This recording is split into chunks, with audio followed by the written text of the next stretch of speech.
What's going on, you loyal listeners? Thank you for tuning in to the L Squared podcast. I'm your host here, Luke Larson, and joining me today, as per the unusual, my lovely and loquacious special guest who will be assisting me in leisurely launching you into levity, director of the new film This Fog, which I saw at the South Dakota Film Festival, director Jeff Stern. Thank you so much for coming on the show. Thanks, Luke. Great to be with you. I appreciate you asking me to be on. Yeah, absolutely. So when I saw This Fog, I didn't, like all the films in the festival. Part of, why we love the festival is just don't know anything going into it. And you're like, all right, here we go. And the fog creeps in and it hit me on this weird, deep, ethereal level. And we'll get more into it, but I'll read the synopsis here for the loyal listeners. Which I especially I always appreciate a good synopsis, but especially for this film, it's like I really need one to be able to explain it. But so This Fog is a lyrical short film shot on the harbor islands of New Hampshire's seacoast that attempts to capture our strange and lonely, sometimes terrifying, sometimes beautiful pandemic lives. So it is first and foremost amazingly shot, just absolutely gorgeous. And I kept going back to first of all, if you could kind of talk about what made you think about doing this project, but also I kept thinking how do you, did you have an idea in mind of how you wanted to shoot this or kind of what that process was? Yeah, well, first of all, thank you, and I feel like I can agree with you because I was not the cinematographer, so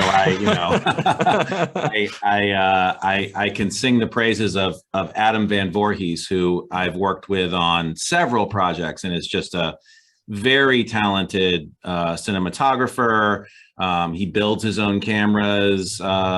He's just a really skilled guy and a really nice guy too. So I just want to make sure his name gets included here. And yes, I like working with Adam because I like to work in a semi-documentary mode, even though I make films. It's funny, this film at the South Dakota Film Festival was put into the category of experimental. And I always think it's interesting what genre someone puts on your film. I guess that's what it is. I don't disagree. I don't necessarily think of myself as an experimental filmmaker, but it probably is experimental. It's not documentary. It's not necessarily narrative. But I like working with Adam because, I can have an idea and we can sort of go off script, go off plan, and he rolls with that, and he can make most things look beautiful, cool, interesting.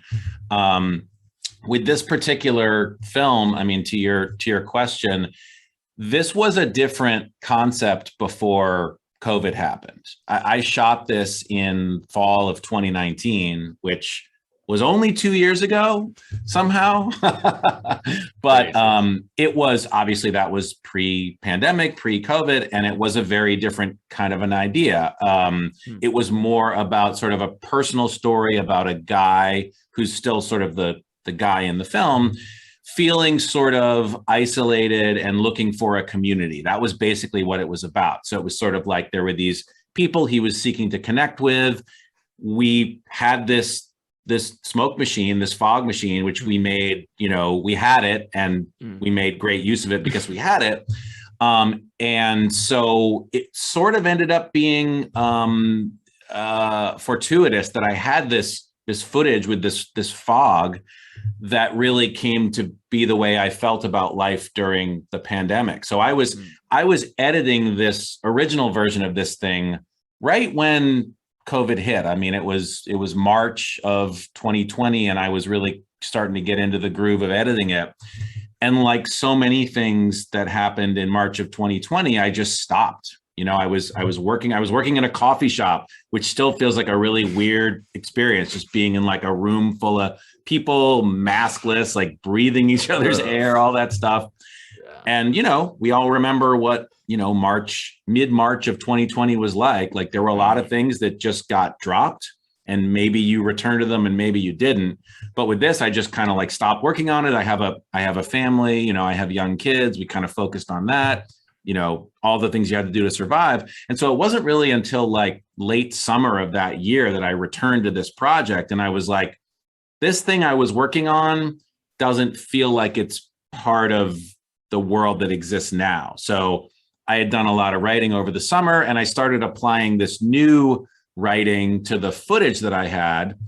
And it turned out that a lot of it kind of fit. So it became like a new concept with existing footage.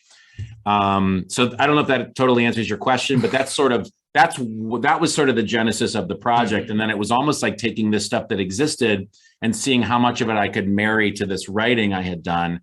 And as with any film, a lot of stuff you shoot just doesn't make it into the film. So there's a whole other storyline that you never see in the version that became This Fog. But I was happy how much of it was able to live in this new version. Yeah, that's fascinating. So there was no like voiceover planned in the original one?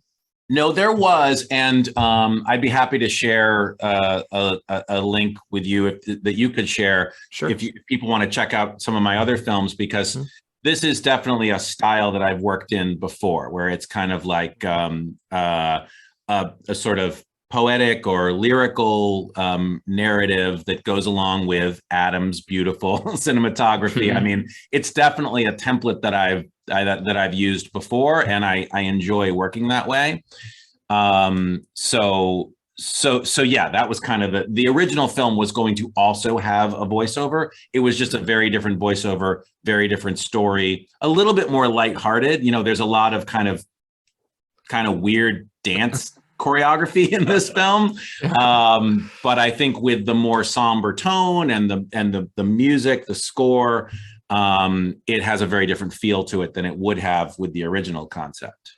Yeah, and it sort of has this like dance, like I said at the beginning, ethereal just kind of kept popping up, but it has this sort of mystical feel. And then yeah, like the music is great, by the way. I was going to ask you what song that was if I could download it, because it's fantastic. But it kind of gives it that like somber tone, but yet like you said, it's sort of like somewhat almost silly imagery at some points. Yeah. And sort of odd, and so it's this weird dichotomy where you're like feeling kind of like somber and sort of unsure, and then you see these other things, and it just played off of the, I don't know if you'd call it lyrics, but the voiceover of what was being said of like, you know, it is kind of like, it really worked magically of how like, yeah, the fog is sort of like, what was it like before, you know, this stuff was like, yeah, like you said, were we just in coffee shops, maskless? Like, were we really doing that? Yeah. And it's like, it just seems so odd, and everything just has this different feeling now. Yeah. Well, so first of all, with the music, I'll give another shout out to the composer slash, you know, musician who created this, is a guy named Pete Morse, who I'm based out of Portsmouth, New Hampshire, which is right on the coast of New Hampshire, and Pete is out of Portland, Maine. So we're kind of in the same area. And he did a great job. I originally do this. I know I shouldn't do this. When I was editing it, I was using a piece of music that I was never going to get the rights to. And I asked anyway, it was a song by this band, Beach House, which is, you know, this very ethereal music. And I got really attached to it. And I got in touch with their label, and they, you know, I said, how much would it cost to use the rights to this song? They said, send us your film cut. I sent it to them, and they said, we're not interested. Which, you know, you take a little personally. It's like, if we would have liked your film more, we would have let you use the song. But, you know, that's life. So I was kind of like back to square one. And so I told this guy, Pete, like, this is the feel I'm going for. And he nailed it. And in my opinion, what he did is even better. Which I think is the mark of a really good composer. He kind of got the feel I was going for, but he did his own thing with it. And also it was great to work with him, because I could say like, okay, at 47 seconds, this happens. Can you do this with the music? And he could do it, which was great. So I agree with you. It has this really ethereal feel to it. Kind of spacey, sort of. Yeah, it fit perfectly with what I was going for, and perfectly with the cinematography. And it's that feeling like, is this really happening? Right. That's it's taken me. I think I finally have gotten to the point where I don't wake up in the morning asking that question, but I can remember like April, May of 2020, just like waking up and being like, oh, this is actually happening. This is real. So I think that was some of the feeling I was trying to go for.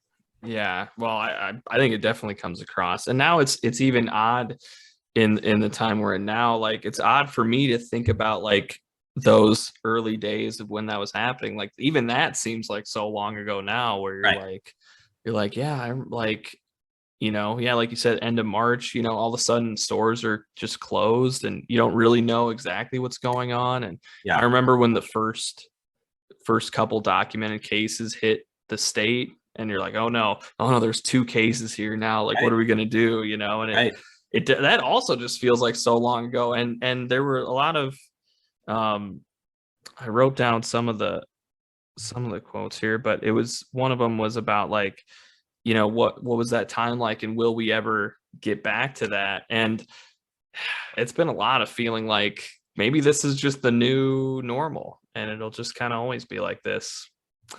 Which you could take in a couple different ways. That's can be a bummer, but it's also like, well, if that's what's happening, then you just kind of do your best to dance in the fog, I guess.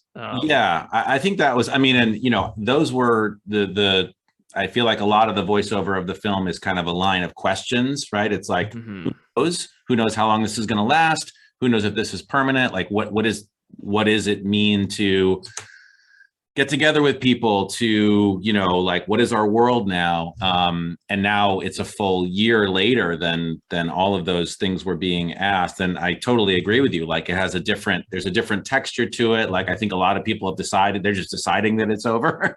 Yeah. As if you can just decide. But I think in everything I make, I try to be hopeful, so I wanted to present it as, if this, and I think that's where some of the kind of more playful dance stuff comes in. It's like, if this is our life now, how do we find meaning and, connection in this new world? So I think that's kind of what those like 4 characters that you keep seeing, like what that sort of represents. It's like, this is what community might look like in this kind of abstract version of reality. Yeah. And I think, obviously film is a visual medium, and the visual storytelling is just so much more powerful than, I think, like, at least for me, goes in deeper than just, if we were just to have this conversation, that'd be great. But it feels like it would kind of get past all your own like bullshit, and really hit in the heart and feel. So there's just a magical quality, to it. And, you said you've worked in these kind of things before with a lot of visuals, and, is that like, how much of that is like manufactured? Do you go into it like, okay, this is the kind of feeling I want to portray? And if it is there like a certain way you go about getting that? Yeah, that's a really good question. I mean, I think one of the things I like about film, and I guess in a larger sense, art, is that sometimes you don't have to explain yourself. You just have a crazy idea and you do it. So I think in some ways it's like, it's subconscious. Like, I think everybody who makes stuff has a sensibility. And I think mine is it's definitely not realistic. I mean, the film I made before, a couple films back with Adam, which is in the same kind of mode as this, is called The Morning of Everything, and it features like a giant owl man. So it was, kind of like this owl creature that is not realistic at all. So I think I'm comfortable in sort of a fantasy realm. This film is less like that than The Morning of Everything is. But certainly, like, I mean, for example, in this film, like none of these people are actors, right? These are all people from my community who basically, I thought, would be into something like this. They're just sort of adventurous, artistic people. And then on a more of a superficial level, I thought, you guys are all going to look good on camera, you know? And they all wanted to do it, which was great. And so just that alone kind of, you know, like, okay, guys, I'm going to have you get into the shallow surf of the river here, and I'm going to give you some basic dance moves to do, and we're going to shoot you doing that with some smoke and some fog. And they're all like, sure. So I feel like even just that alone, like that was fun, first of all, like everyone enjoyed doing it, but it's also like I had the visual image in my head. Like just where I live, I feel very lucky to live in Portsmouth, New Hampshire, which is just this beautiful seaside town with this river that runs through the town. And it's got these just great scenic vistas all over the place. And so it was really just a visual idea. I didn't really know exactly how it was gonna fit. And you don't know if it's gonna work or not. I just know Adam's gonna make it look good. These people are, you know, they are who they are, and they're committed to what they're doing. We'll throw a little bit of smoke in there. We'll shoot it in slow motion. Yeah. And we'll see what happens, you know? So I guess going back to that original idea of being experimental, I guess that's what experimental is. It's like you just kind of mix ingredients together, and having done it before and being happy with the results, you sort of have, you're confident that like, if I shoot 5 hours of footage, I'm going to have at least 20 minutes that I really, really like.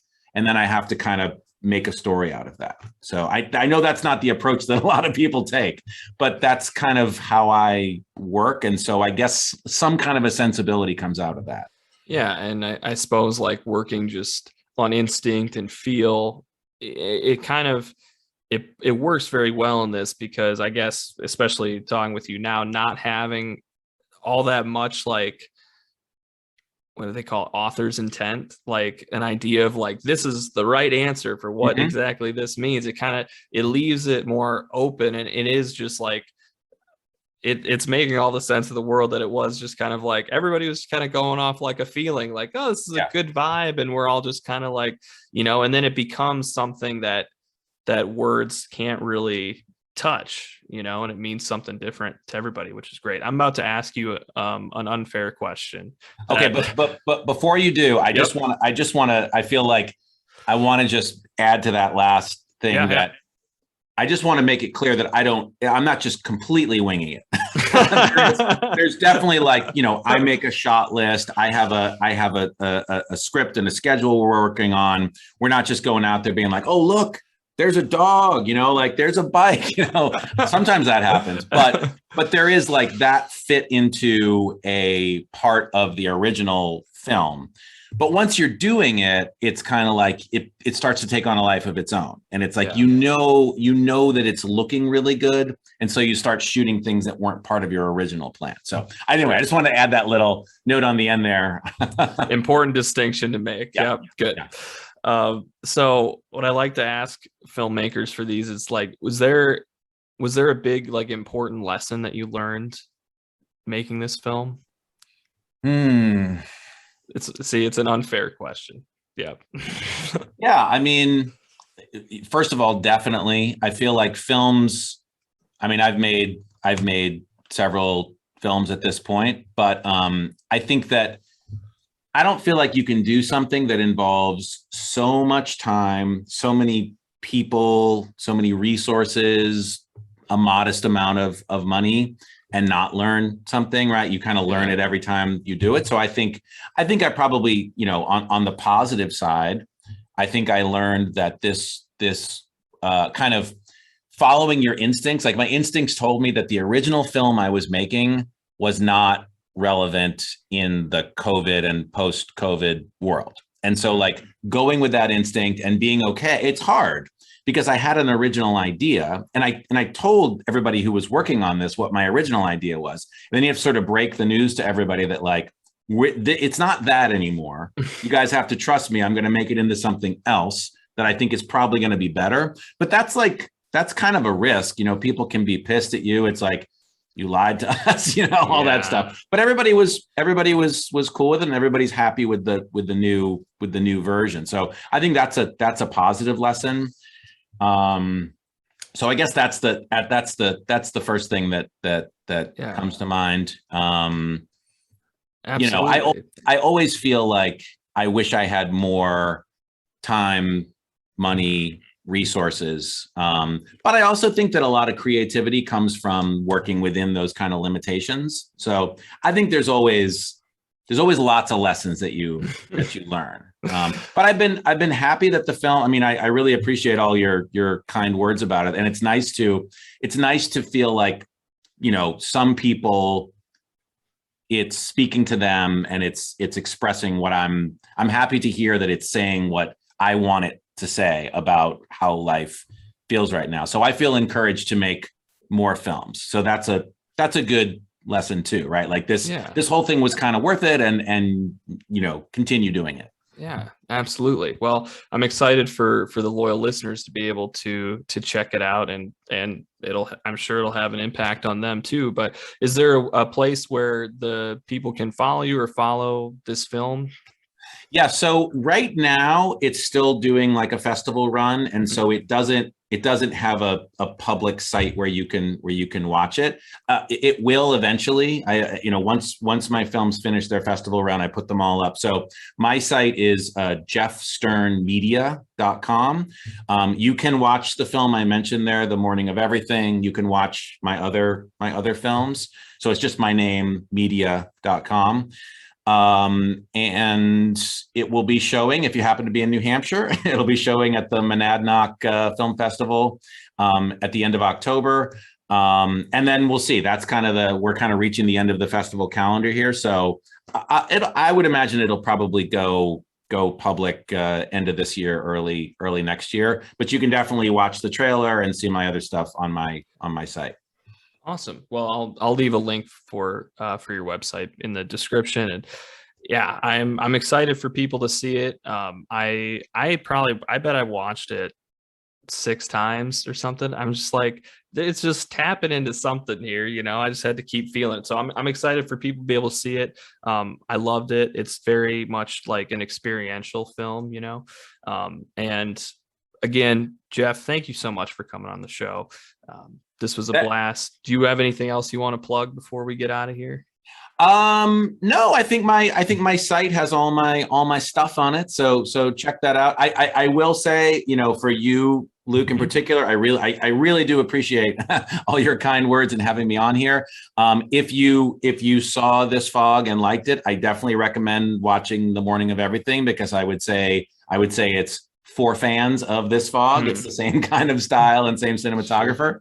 So I will plug that film. But otherwise, thank you so much for having me, and appreciate you promoting the film. Yeah, absolutely. So like I said, loyal listeners, again, I'll have the link for Jeff's website in the description. And as always, you can follow me on Twitter at Luke Larson89. Find this podcast at L Squared Podcast on Twitter, on Instagram, on Facebook at L2 Podcast. You can find us on Spotify, Apple Podcasts, YouTube, wherever you get your podcasts. And yeah, let us know what you thought of This Fog. And once again, Jeff, thank you so much. And until next time.